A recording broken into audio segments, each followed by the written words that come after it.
welcome back to Marshmallow Reads. I'm Marcy and this is my January wrap-up. I'm going to be talking to you about all the books I read in this first month of the year, and I'll tell you what I liked about them, what I didn't, which ones you should definitely read, and which ones to avoid. Let's get to it. The first book I read this month was The Good Neighbor by A.J. Banner. This book is trash. Do not waste your time on it. It may be short, but really I think that's because it's missing all of the important pieces that make a outline into an actual fully fledged narrative. Plus, it also has some problematic depictions of its Hispanic characters that I super did not care for. So, if you happen to want to hear more about my thoughts on this book, then check out my in-depth review from last week. It also includes a bunch of spoilers. The next book I read this month was Hidden Valley Road by Robert Kolker. This is a non-fiction book about a mid-century American family with 12 kids, 6 of whom were diagnosed with schizophrenia. Their family was involved in these huge schizophrenia studies, and their family's DNA has helped inform decades worth of genetic research, and it continues to provide valuable data to this day. This was a very interesting read, both from the emotional side of things as well as the science side of things.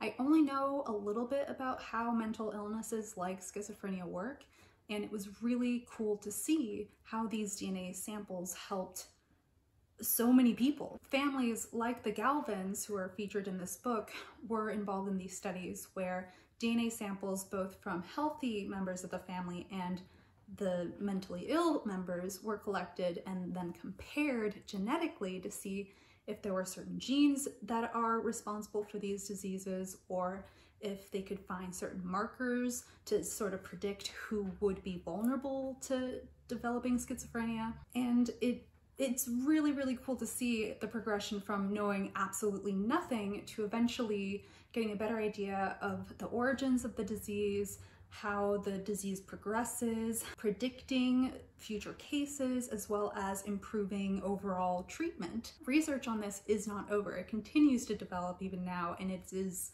I don't know, I think it's really neat to see the huge progression that they've managed to get done. And then on the more personal side of things, it was also heartbreaking to hear these stories, both from the healthy members of the Galvin family as well as the sick brothers. So, like I said, there's 12 kids, 10 of whom were boys, and 6 of those boys developed schizophrenia, and then the last 2 girls did not.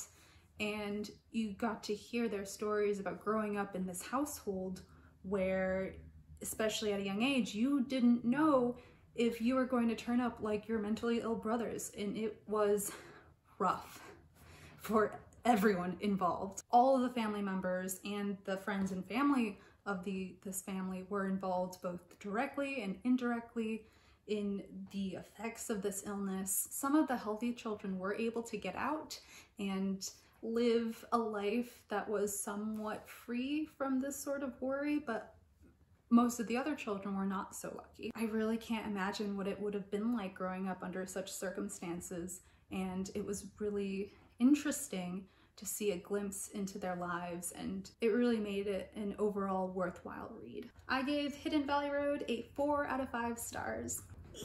Okay. I'm gonna try not to get too excited about this one because it is one of my favorite books of all time, and I really do think everyone should try it out at least once. Breathe. The next book I finished in January was Shades of Grey by Jasper Fforde. Note, this is not 50 Shades of Grey, it's just Shades of Grey. Very different books. This one was actually a reread for me. Like I said, it's one of my favorites.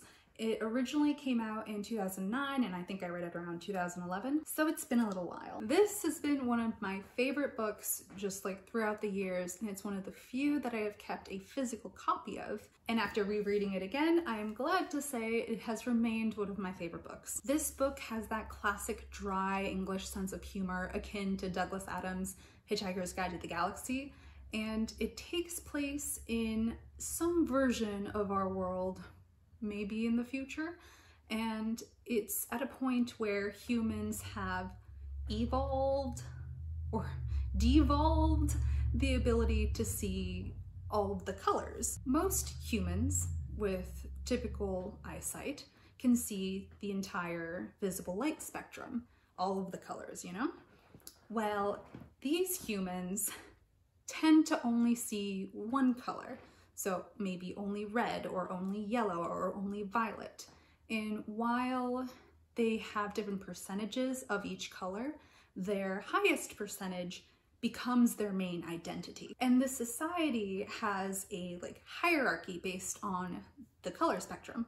At the very top, you have the ultraviolets, who are just, for whatever reason, deemed the best. And then at the bottom of the visible color spectrum, you have the reds. Below them are the grays.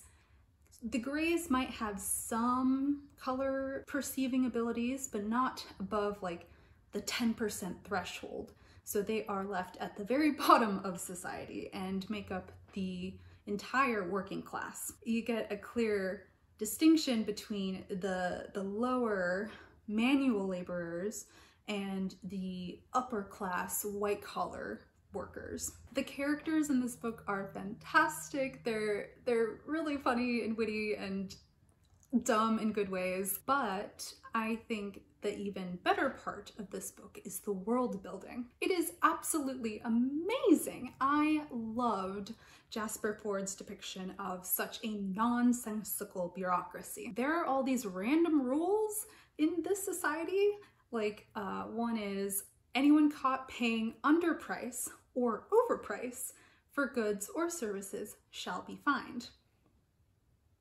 At first it's whatever, but then you think about it, it's oh wait, they are punishing the buyer in this case rather than the seller who makes the prices. And there's also a weird rule where the manufacture of spoons, spoons that you eat soup with and other things, is illegal.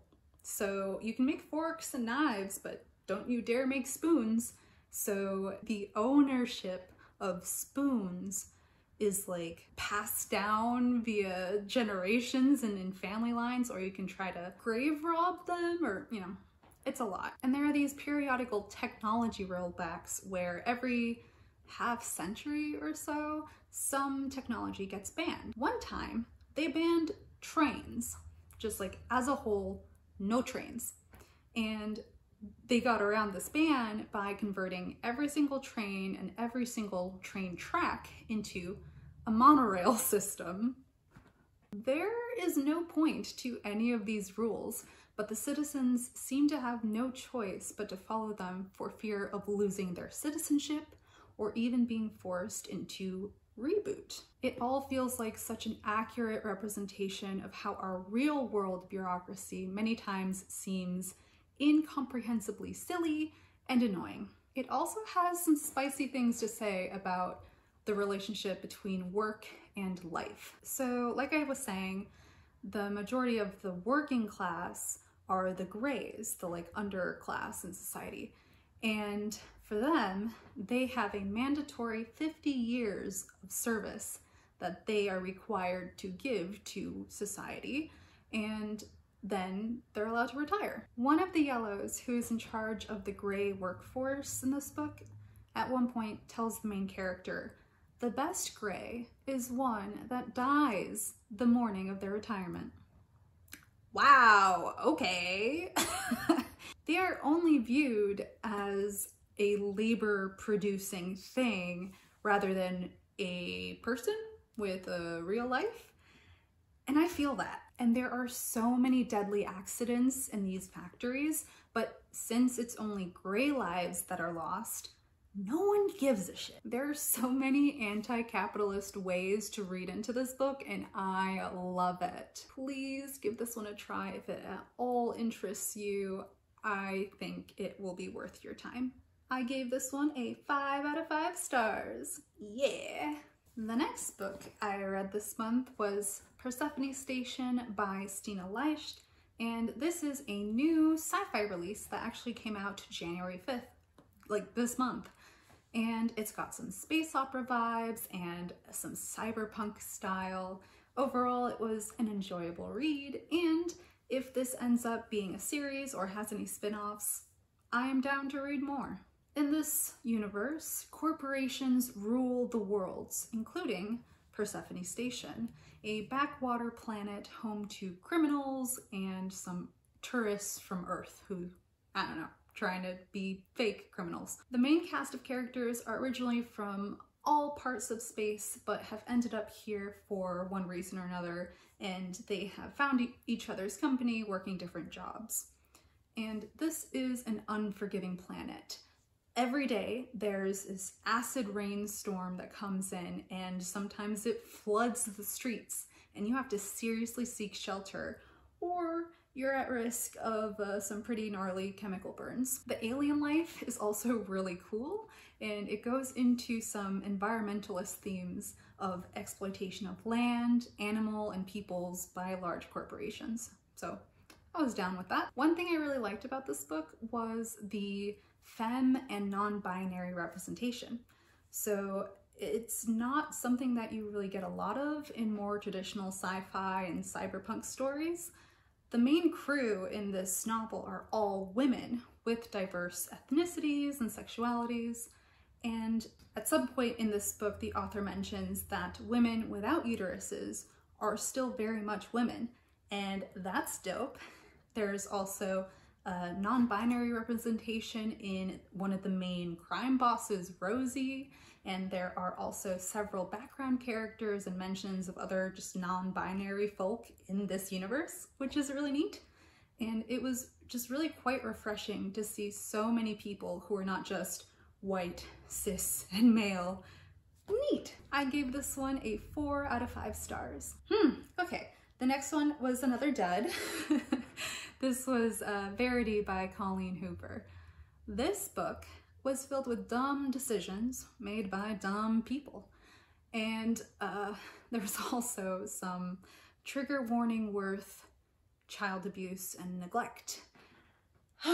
So for now, I've mentioned this in my that rant review from earlier, I'm putting this in the so bad it's good category because of how ridiculous the plot was. I was so unable to get sucked into the horror of this book, and I just sort of laughed my way through it, and I wish I had read something else. I gave this one a 2 out of 5 stars. The next book I read is a short story by Bradbury, Frost and Fire.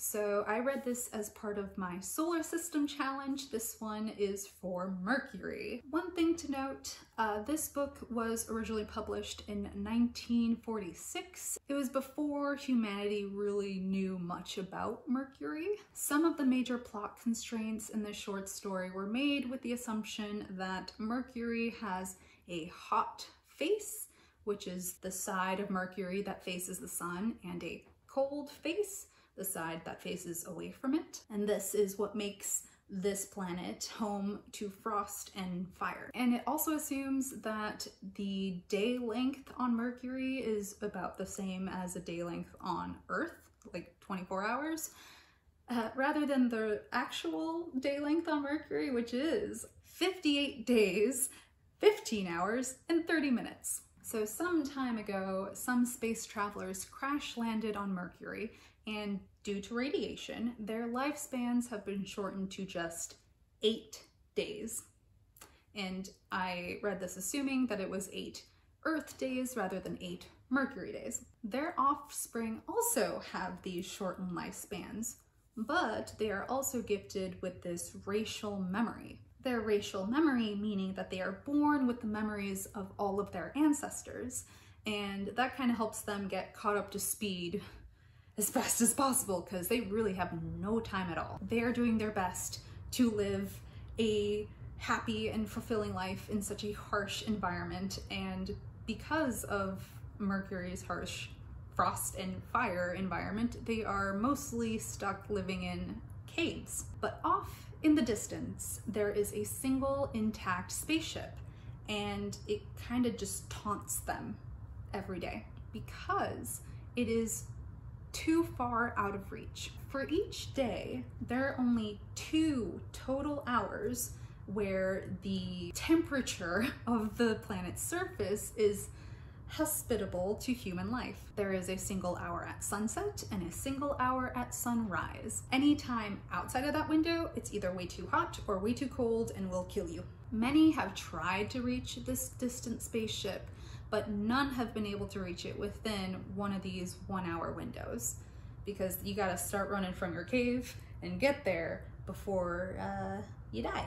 The story follows Sim, a newly born human who is determined to break this cycle. I think this story had an interesting take on how fleeting life can feel and the struggle that basically everyone is going through to make it feel like a life worth living. Really feeling that right now. I gave this one a 3 out of 5 stars. And the last book I was able to finish in January is The Dragon Republic by R.F. Kuang. This is the second book in the Poppy War trilogy. I was a little worried because it is the middle book. I feel like sometimes those middle books can struggle in finding a happy medium with their stakes. So you want something higher than the first book, but something that still leaves enough room to really hit that high climax in the third book. But luckily, that is not at all what I felt with this one. The Dragon Republic picks up after the third Poppy War that takes place during the first book. And Rin, the main character, is still a hot mess, still making so many bad decisions, and some good ones, you know, give her some credit. But you know, she's struggling, but you're still rooting for her because there is still some hope that she can get herself together and figure her shit out and basically become a superhuman shaman and save everyone. After the Poppy War, the first book, I felt that Rin's relationship with her friend Katai definitely needed some work, because after the ending of that first book, she needed to do some explaining of some of her actions at the climax of the first book, and Katai was not having it. They had some very differing opinions on what she did. That's where the second book picks off, and I do think that the author put in enough work for Rin to do to help repair that relationship. And I really do love where Rin and Katai ended up at the end of this book. I cannot wait to see them as a team in the next one and like truly doing their best, working together, and hopefully kicking some ass. And then there is Rin and Najah. Oh boy, do I have some feelings about them. Yeah, they're both shitty people with their own problems to work through, but you can tell that they really do care about each other. And they're trying. They are trying so hard, but still, like, the shittiness overrides their desire to become closer and better friends and stuff, and that ending sent me. Like, I could not handle it. I still can't. I am so happy that the third book, The Burning God, is already out because I don't think I could wait that much longer before getting into this one. All of the reactions that I've seen people have to that book have all been tear-filled, so wish my dumb eyes luck, cause I'm gonna be ugly crying. I gave The Dragon Republic a 5 out of 5 stars. Thank you so much for joining me today. I hope you got at least one good recommendation out of here. I am really looking forward to reading more stuff on my TBR and more stuff for the Solar System Challenge in February, and I'll check back in with more info on that later. I hope you all have a good reading week and a good week in general. I will see you in the next one. Bye!